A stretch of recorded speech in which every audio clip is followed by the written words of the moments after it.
प्रधानमंत्री नरेंद्र मोदी ने कहा है कि 2045 तक भारत की एनर्जी डिमांड डबल हो जाएगी। इंडिया एनर्जी वीक 2024 में पीएम ने एनर्जी सेक्टर में अगले 5 साल में 67 अरब डॉलर के निवेश की बात कही। आज उन्होंने गोवा में इंडिया एनर्जी वीक 2024 का उद्घाटन किया। इंडिया एनर्जी वीक देश का सबसे बड़ा एनर्जी एग्जीबिशन और कॉन्फ्रेंस है। प्रधानमंत्री ने यहां ग्लोबल एनर्जी सीईओज और एक्सपर्ट्स के साथ राउंड टेबल भी की।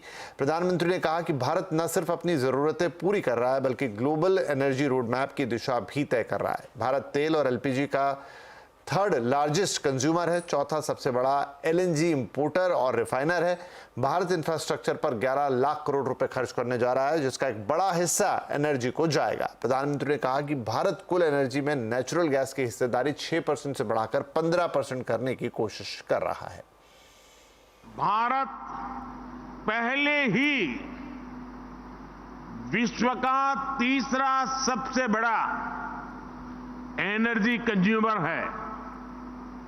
भारत विश्व का तीसरा सबसे बड़ा ऑयल कंज्यूमर और तीसरा सबसे बड़ा एलपीजी कंज्यूमर भी है।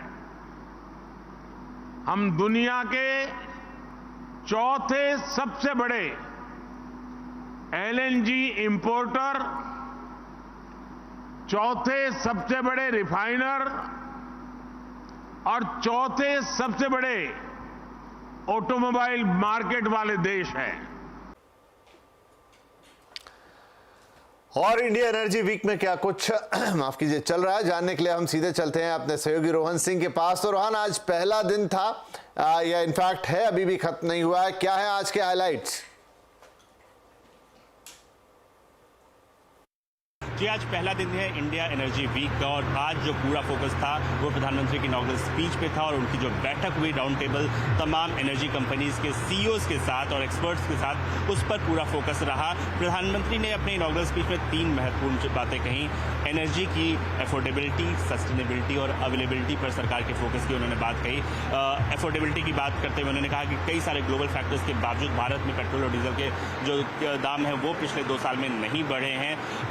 अवेलेबिलिटी बढ़ाने के लिए उन्होंने कहा कि जो प्राइमरी गैस है उसका टोटल एनर्जी मिक्स में सरकार आने वाले दिनों में 15% तक करने जा रही है और इसके लिए अगले 5 से 7 साल में $67 बिलियन का इन्वेस्टमेंट होने की उम्मीद है। इसके अलावा सस्टेनेबिलिटी की बात करते हुए उन्होंने कहा कि जब पिछले इंडिया एनर्जी वीक में जब वो संबोधन दे रहे थे तो सिर्फ 80 ऐसे रिटेल आउटलेट थे जहां की 20% इथेनॉल ब्लेंडेड पेट्रोल बिक रहा था, जबकि ये संख्या अभी 9,000 को क्रॉस कर गई है। इसके अलावा जो तमाम ऑयल कंपनियों के साथ उनकी जो बैठक हुई उसमें उन्होंने भारत को एनर्जी के क्षेत्र में आत्मनिर्भर बनाने पर फोकस किया और तमाम कंपनियों से कहा कि इस दिशा में आगे जो है कदम उठाएं।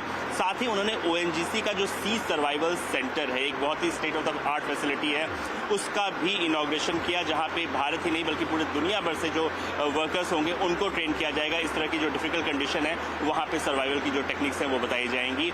इसके अलावा कई देशों के ऊर्जा मंत्री यहाँ पे आए हुए हैं, तो कई सारे टेक्निकल सेशंस हैं आज, कई सारे स्टार्टअप्स ने यहाँ पे अपना इनोवेशन दिखाया है, तो उस पर फोकस रहेगा अगले 4 दिनों के अंदर। हम देखेंगे कई सारे एमओयूज भी इस समय साइन किए जाएंगे।